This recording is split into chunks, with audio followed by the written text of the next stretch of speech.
Our topic is quite broad today. We're basically talking about how to make a good film. We're getting more and more entries from a lot of different parts of the country, which is great. What we thought was we'd like each of the experts here to talk about their core competency areas. So, firstly, there's two basic elements that we could broadly divide it in. One is your concept, your idea, your content, which has elements of script writing, or if it's in a documentary, then you need a concept that's based in reality, of course.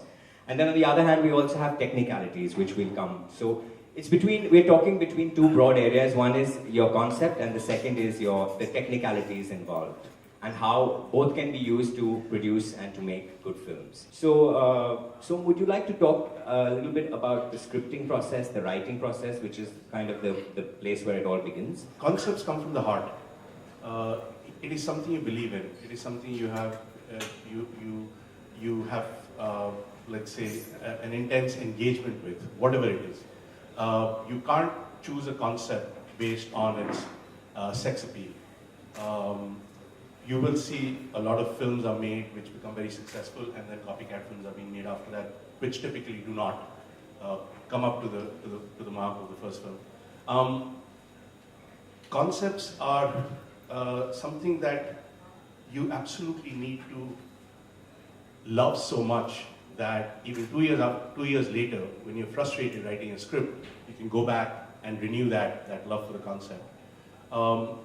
When I was learning screenwriting in film school, my teacher had told me, don't take writing, don't take it lightly. It is a very serious job, crafting and recrafting. All of writing is rewriting. In fact, my screenwriting teacher had gone to the extent of saying, when you write your first script, lock it away. Don't let anybody see it. It's worth nothing. It's not good enough. Trust me. The second advice he gave me was, when you write a script and you go through your script and find scenes that you've fallen in love with, take them out. They're probably not required at all. And that's the same thing when you're editing. Films are written many times. I'm going to talk primarily about fiction filmmaking because I'm more of a fiction filmmaker, but it is the same with documentary, more so with documentary. Films are written many times. First of all, a writer writes a script in one language, which could be English, Tamil, Bengali, Telugu. Then a team gets together and takes the words on the paper and translates them into another language, which is the cinematic language, which has a grammar, syntax of its own. And you have to understand that grammar, syntax, idioms, the idiomatic use of images and words. The building blocks of any language are words, sentences. There are certain rules you use to put the words together to make sense. In cinema, we have again, grammar and syntax, and the building blocks like words and language are images and sound. So the second time the film is rewritten is when we are acquiring those images and sound during the shooting process. And a director has to be very nimble, the storyteller has to be very nimble, where they have to make sure that the script, yes, the script is king, but ultimately on Friday nobody goes out and buys a script, we go watch the movie. So they have to now translate this into the cinematic language. And finally the film is written, really written on the editing table. When an editor sits down with all the new words that have been created, creates sentences from it, creates poetry from it. So the poetry has to come from inside, right?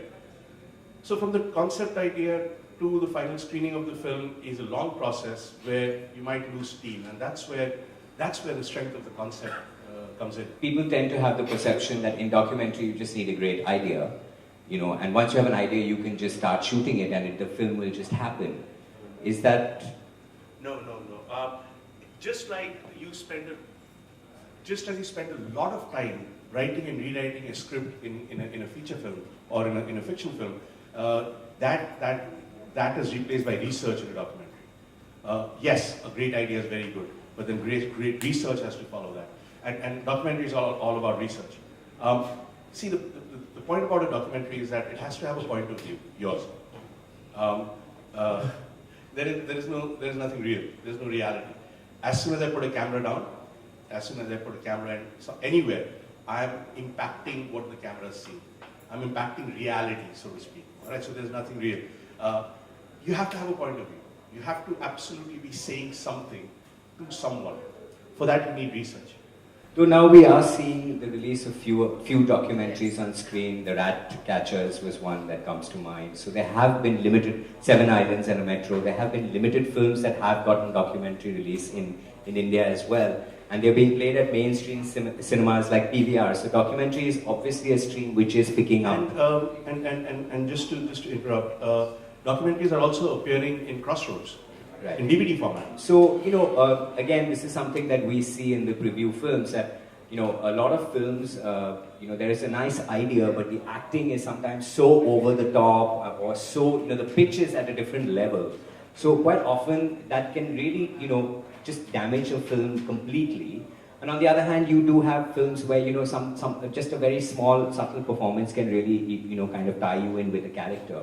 So, could you talk a little bit to us about, when you get a script, can you, for me it's quite unimaginable that when a script is written, the actor has the onus of translating that, fleshing it out, making it into their character. So do you have a process you follow, or is there anything that you can tell us which is like, yes, these are good, these are things that you can do, work with your actors, have workshops, that kind of thing that you can give us advice on, please? Basically, we, as actors, we're really a part of a much larger process, especially in cinema. Because we are there to follow what the director is trying to say, but then to accentuate it and to make that your own.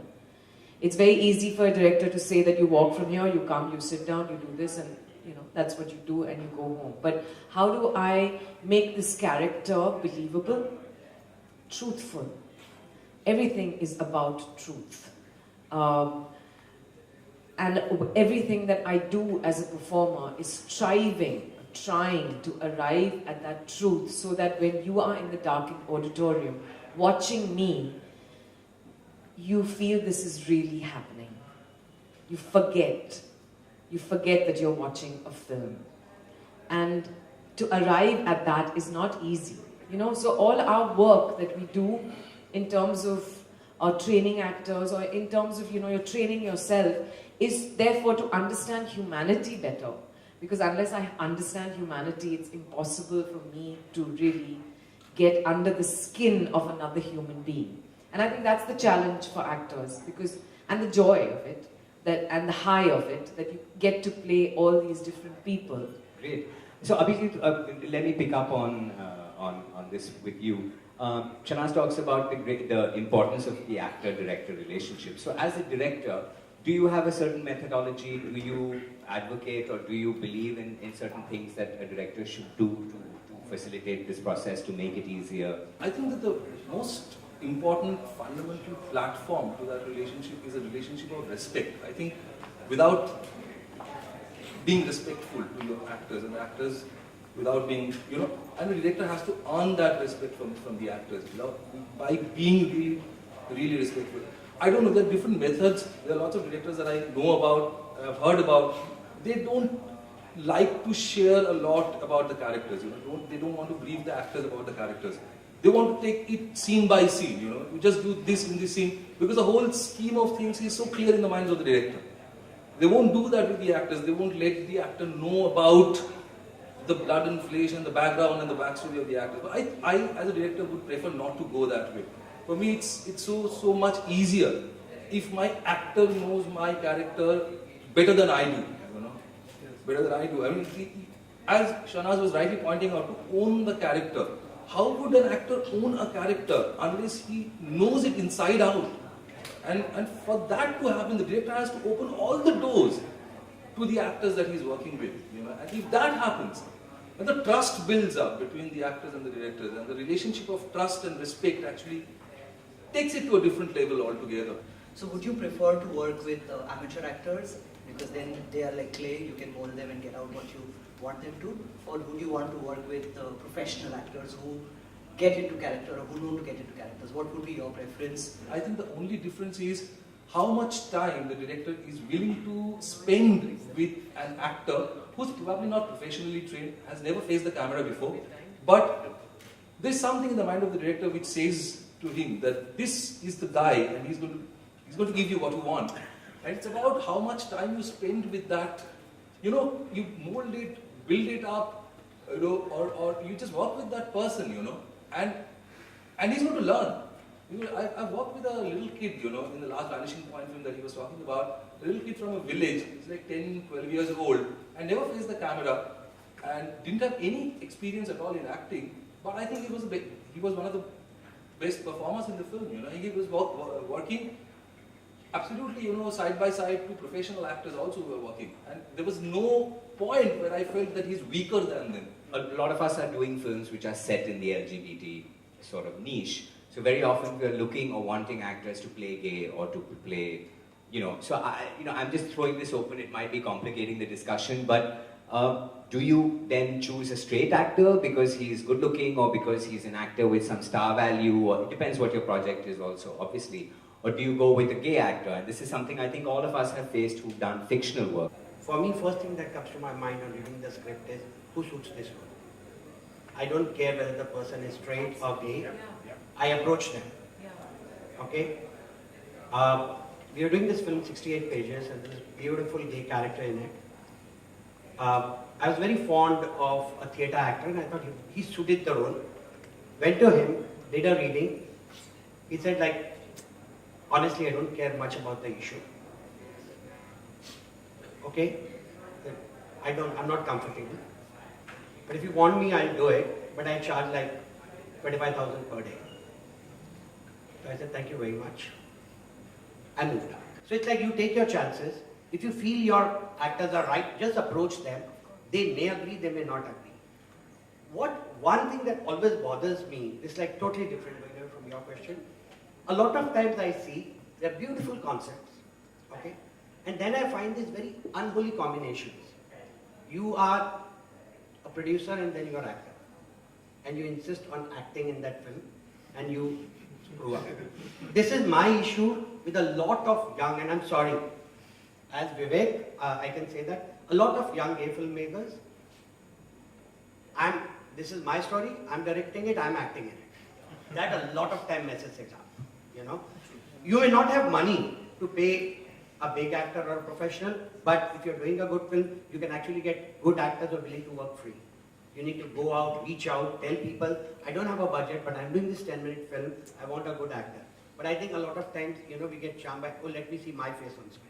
In the past, I've seen certain filmmakers will send 5 entries, 5 films, and I think they think, okay, 1 of 5 will get selected. But unfortunately, in doing 5, you can see that the filmmaker has made 5 maybe average films instead of, if he had put all his focus or energy or talent into one film and crafted it better, it could have been so much more.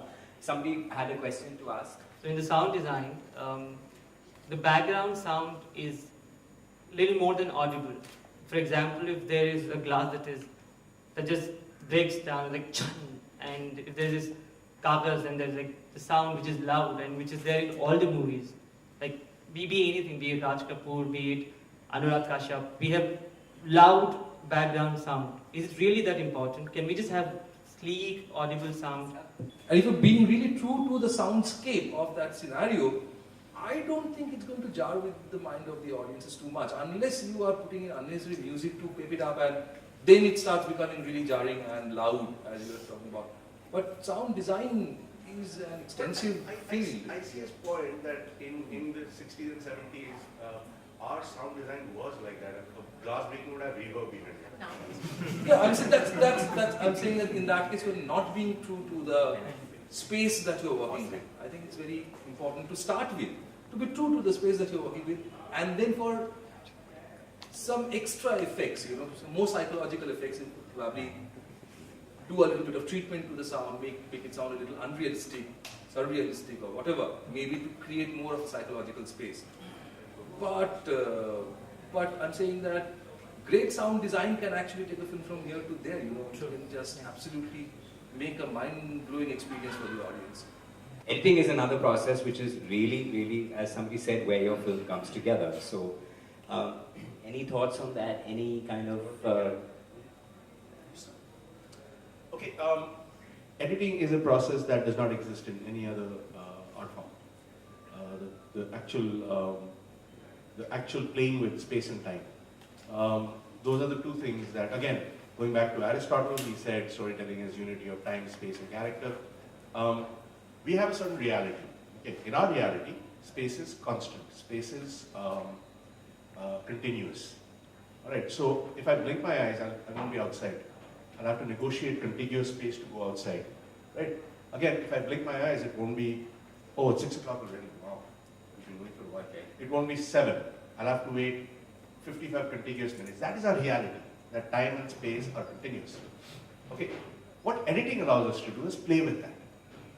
Okay, but more important, editing creates an illusion of time and space. That is what is critical about editing, is that if I were to shoot this scene, maybe we come in the morning and we do you guys, okay, take close-ups, people asking questions. Then we come back after lunch and we shoot this side. You guys are not even there. Or maybe the space is not available, we find another backdrop like this and shoot it somewhere else. Now we've broken up space, we've broken up time. What is the editor's job? To try to create a real scene. Real as in create the illusion of reality. They will juxtapose these two shots so it will look like it is happening in continuous time and space. Alright, that is editing. That's where one of the basic grammatical constructs of cinema is a concept called continuity. Okay, there has to be continuity between the shots that are happening, meaning whereby if in one shot I'm wearing a brown shirt and the camera comes back again, I'm wearing a blue shirt, people will think it's another day. Because I couldn't have changed my shirt so quickly. So time gets, the beauty of editing is that it can squeeze and elongate time. And the editing is actually in that case happening in the mind of the director already. But there's another approach of shooting the film where you would shoot probably a scene from multiple angles. You cover a lot of angles and shoot and maybe give more space and time to the actors to become more natural in what they're doing, not block them by defining their space too much with the movement of the camera, give them a free space, free hand, play out your roles much more freely, etc., and shoot them probably in multiple angles. Then probably the construction happens a lot on the table, the edit table, and there probably the role of the editor also becomes much more important, because there you are actually dealing with a lot more amount of footage compared to a scene which is just shot in 10 shots. And there the work of the editor would be knowing the right frame. Mostly, that much, because the editing is already done before even the shooting is done. So yeah, I think a good knowledge of editing is very important, not only for the editor, but also for the director. Big thanks to you guys from Whistling Woods International. Big thank you. There's any thank you that you'd like to Shanaz.